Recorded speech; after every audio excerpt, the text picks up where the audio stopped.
Little bit of a deload week this week for anyone who's on Haas Concurrent. I'll talk about deloads a little bit, or kind of what I like to do during deload weeks. I'm not a huge proponent of programming deload weeks in advance, but the past 8 weeks on Haas Concurrent have been hard. They've been hard training, like a lot of heavy singles. Friday I hit a heavy single on deadlift. I hit 700. I think that same week, I think Monday last week, I hit 390 on pin bench. I think I hit 585 on squat too last week. So we've been working up to some really heavy sets in Haas Concurrent. So this week is kind of a quasi deload week. Obviously, you don't have to do a deload week. You can still train hard. But the plan for today, we're going to do a complex, a clean complex, a really brutal clean complex. You're not going to be able to go very heavy. It's 2 power cleans, 2 hang cleans, 1 full clean. So it's a set of 5. A really good idea that somebody had in our Haas Concurrent group chat is that he was just going to hit a bunch of sets at body weight. I'm probably going to go a little bit heavier than body weight. I'm thinking like 70% of my clean 1RM. I think my current 1RM is probably like 185 kg. So I'm going to be in that 130, 135, maybe 140 for this weight. But I'm just going to hit sets of this complex for 15 minutes. Put 15 minutes on the clock and just bang them out, see how many I can get done. And then I got some tempo back squat, tempo bench press, and then I'm doing some jumping after. So that's the plan for the day. I'll talk about kind of deloads a little bit later in this video, and then I'll answer some questions too.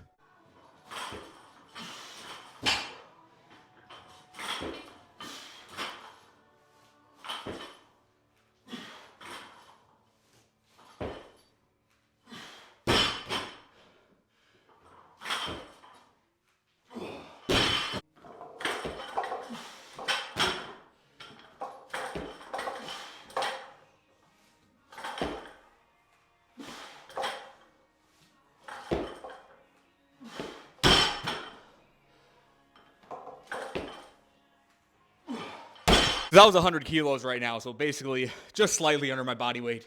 That'd be too light for working sets, so I'm gonna go 120 for my first set.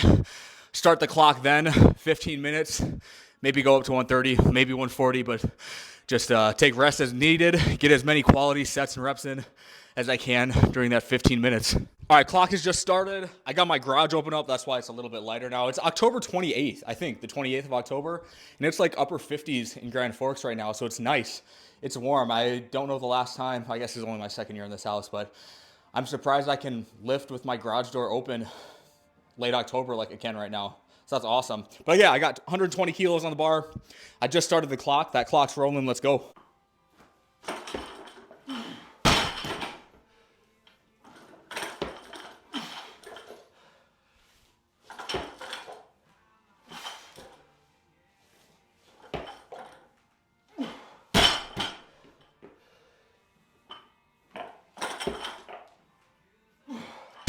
At 125 in the bar, another good set.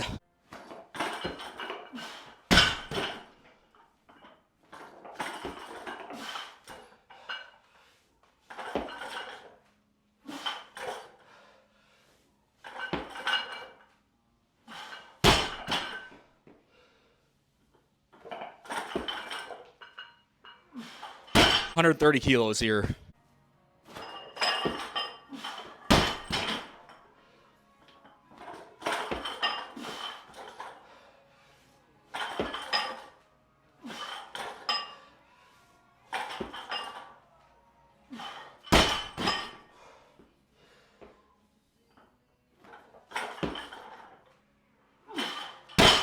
Damn, I'm out of breath from that. All right, so deloads. The purpose of the training during a deload isn't necessarily to exceed your level of abilities, the capacities you've already conditioned yourself to. The purpose of a deload is to, I don't really like the term volume, but it's the purpose of the deload is to train, but you're trying to reduce the overall magnitude of stress. I think that's a much better term than volume, or I guess that's kind of my definition of volume. You're trying to train with a smaller magnitude of stress, and you can manipulate the training variables really however you want. Intensity, number of sets, the density can be different, but you want to work hard, want to hit different positions. Like think about this complex here. With a complex like this, I'm pulling from the floor, I'm pulling from the hang. My first 2 reps, 2 power cleans from the floor. Theoretically, they should be the most explosive reps of the set, which they are. So 2 reps from the floor, pulling it high, catching it in a power position. Then you're doing 2 hangs, so you've already built up a little bit of fatigue from the first 2 powers. Now you're pulling from above the knee, and you got to beat the bar down into the front rack position. You got to race to the bottom to beat that bar. Now you've done 4 reps, and you've accrued a lot more fatigue than the first 2. And now you have to do a 5th rep, which is just a full clean. So think about the various pulling positions you're getting. Think about the various catch positions you're getting. Think about the different points of emphasis with each rep. So like I said, the first two reps are powers, so you should be pulling it explosively and powerful. The reps 3 and 4, you should be working on speed, getting underneath the bar. And then the 5th rep is just putting it all together. So the reason I like complexes for deloads is because you get a lot of variety in pulling positions, a lot of variety in catch positions. It's a really easy way to just accrue a lot of reps. And then also, since you want to reduce the magnitude of stress, the loads are inherently lighter with the complex compared to if I was just going to hit a double or a triple or something like that. So that's the way I like to approach deloads with Olympic lifts.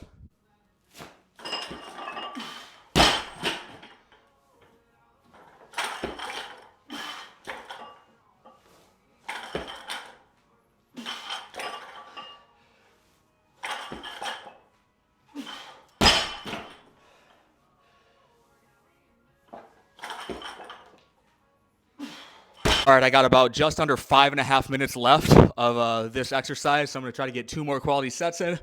I'm going to go up a little bit, go to 132 kilos, and then I'll move on to back squats with the tempo.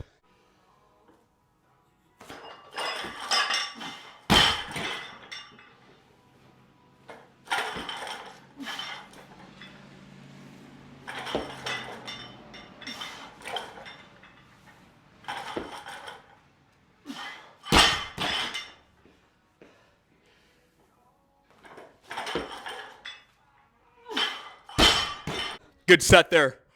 Getting really tired, but I got 1 more in me. And deloads don't necessarily mean easy. They just mean the magnitude of stress is a little bit lower. So deloads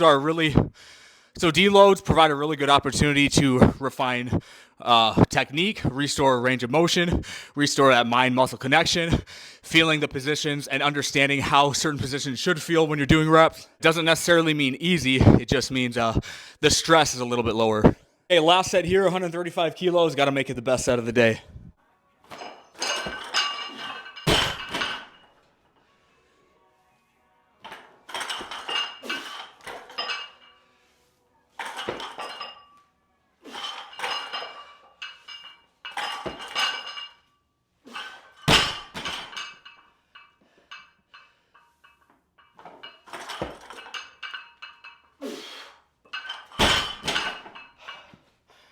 Solid. Let's move on to back squat. All right, so my plan on the squats here is I'm going to do 4 sets, a set of 5, a set of 4, a set of 3, and a set of 2. I'm going to try to do all of the reps with a 3 to 4, maybe a 5-second descend, but really just trying to, like I said, work on that like mind-muscle connection, kind of restore some of the technique, restore some of the range of motion, and just kind of like sit and relax, not relax, but get really comfortable holding those positions for a little bit longer than just like a quick up and down, quick bounce out of the hole. So that's the plan.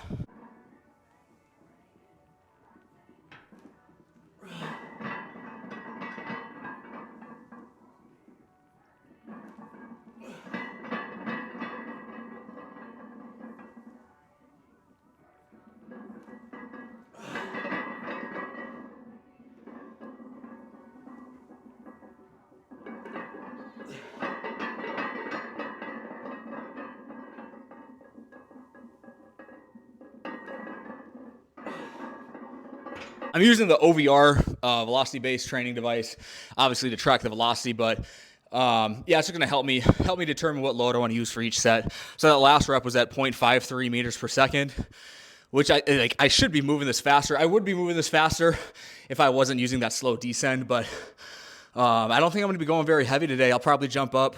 What is it, 370? I'll go to like 390 for my next set, for my set of 4. I think tempo work is really great for deloads too. I know a lot of people use it as like use it for a training block where it's like an introductory training block or like a training block early off season, kind of that kind of phase. Now, I mean, depending on what you think of periodization and how people periodize training, I just do concurrent training, but broadly speaking, if I'm going to do a deload week, I think tempo is a great fit. Like I said, kind of restoring range of motion, restoring some movement patterns, reinforcing proper technique and positions. It's inherently lighter. Like if I'm going to do a set of 5 and I'm not using tempo, I'm going to do a lot more weight, weight than a 370 or whatever I just did here. So I think tempo work is a great thing to add into to a deload week too. Tempo work is also just a really great, easy, simple way to extend the length of a set. Like a set of fives, typically 20, 25 seconds or so, depending on the weight you use.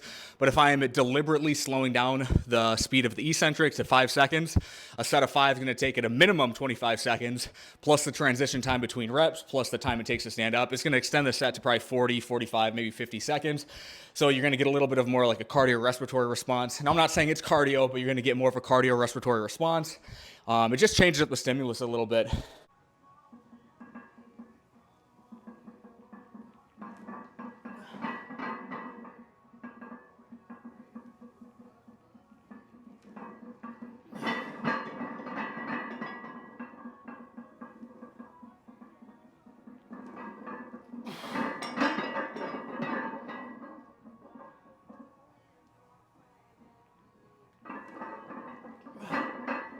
I like that I have the OVR velocity-based device. Here's what the app looks like if anyone wants to see it. So you can see it predicts your 1 rep max. It shows you all of the speeds that you fit from every set that you've ever done, every rep you've ever done. So it really tracks it over time. I do like the direct feedback it gives. The one thing that I really don't like about velocity-based training, and it's not velocity-based training's fault. It's not unique to velocity-based training, but it's the way that I think a lot of people apply it. That a lot of people use it in a reactionary way. So if they're trying to determine loads based off of velocity, they'll select a velocity that they want to hit. They'll do a set, and they'll just see like, well, was I too fast? Was I too slow? And then they'll make the small jump or the small decrease in weight. And then, like, their goal is I want to hit 4 sets or I want to hit 5 sets of 3 reps at this speed. But they've accumulated probably half of those reps aren't in the speed that they want to hit. So now they've applied a stimulus that they didn't intend to apply. And now it's like this reactionary way of trying to determine loads. And so, like, half the reps you just did were either too fast or too slow. So you didn't apply the stimulus you wanted to apply. And now you've accrued, like, a bunch of junk volume or... I think it's a misguided approach. I think there's a better way to do it. I don't have the answer to it yet. I'm just kind of speaking off the cuff here. But I have made a video on this before. I think a better way to use velocity-based training is to move slower than the goal that you want to hit. So, like, I want to move it at 0.5, but then you're actually moving it at 0.4. So you have like a number to chase, not a number to stay above, not this threshold number to stay above. And I think that works. That in the past, that's worked for me a lot better. And when I've used it for like the volleyball team I used to work with, that's the way I would implement velocity-based training for them. And I think it worked better than saying like, hey, I want you to be above 0.5, and then half the reps are at like 0.75, and now it's way too fast to even get like a strength stimulus. But if I say, hey, I want you at 0.5, and they're moving it at slower, 0.45, you know you've actually applied a pretty potent strength stimulus for them. So, yeah, those are just some thoughts there. All right, I'm going to do 405 for a set of 3 here.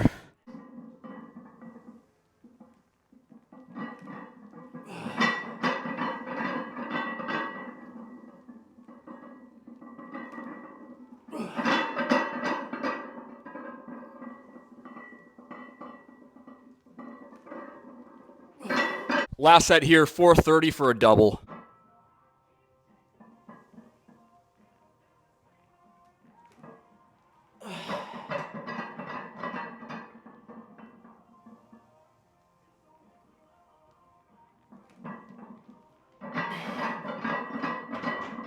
Okay, first set of bench here at 250, 5 reps, 4 seconds, 5 seconds on the way down.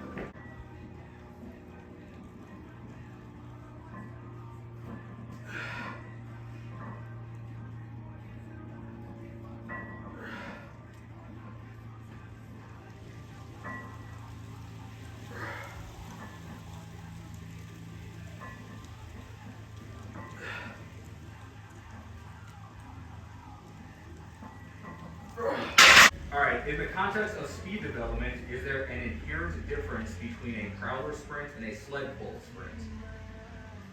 Is there an inherent difference? Well, in a sled pull, you're going to use your arm, so there's arm mechanics in the sled pull, which is probably going to make it a little bit more relevant to sprint performance.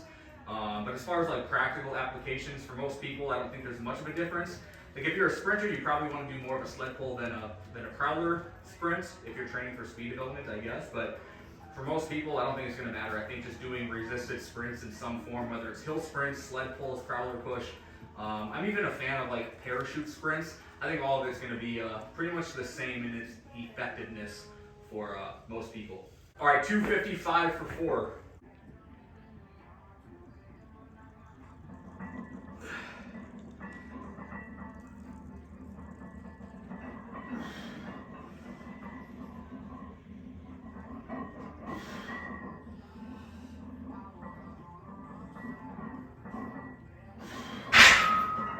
Should the bar touch your chest on an overhead press? I guess it depends if you do like those strong lifts competitions. I don't know what the rule is for that, but like when I'm teaching somebody or for myself, the standard range of motion is bar under the chin. So that's the depth, is bar under the chin, and then a full lockout where your elbows are fully locked out, head is through the hole at the top. That's my standardized range of motion for an overhead press.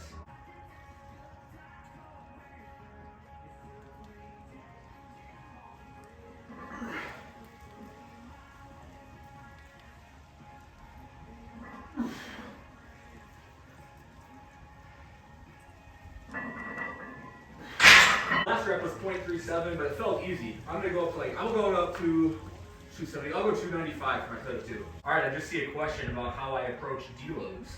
Good thing I talked about it in this video. What are your PRs for the power/Olympic lifts? So if you're asking about my powers, like my power clean and power snatch versus full clean and full snatch, I'll just give you all my numbers. My best clean ever is 195 kilos. So I think that's 430 pounds. My best jerk is 195 kilos. My best clean and jerk is 195. My best snatch is 150. Now my best power clean I think is 170. My best power jerk is probably like 155, maybe 160. My best power snatch I think is 130, maybe 132 or 135. Definitely 130. I hit 130 in the spring. Yeah, those are my PRs. Cooper flag, overhyped or not? I don't know, because I haven't seen enough of him. I've only seen highlights. I know Duke played a game like a week ago. I didn't watch it. I've only seen highlights of Cooper flag, so I don't know if he's overhyped or not, but he's good, obviously.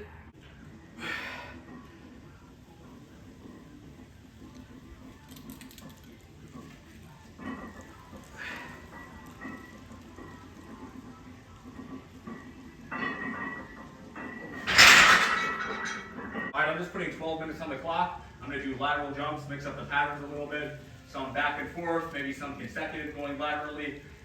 Change up the height of the hurdles, maybe do some for distance, some for height. Let's just get some quality jumping in for 12 minutes.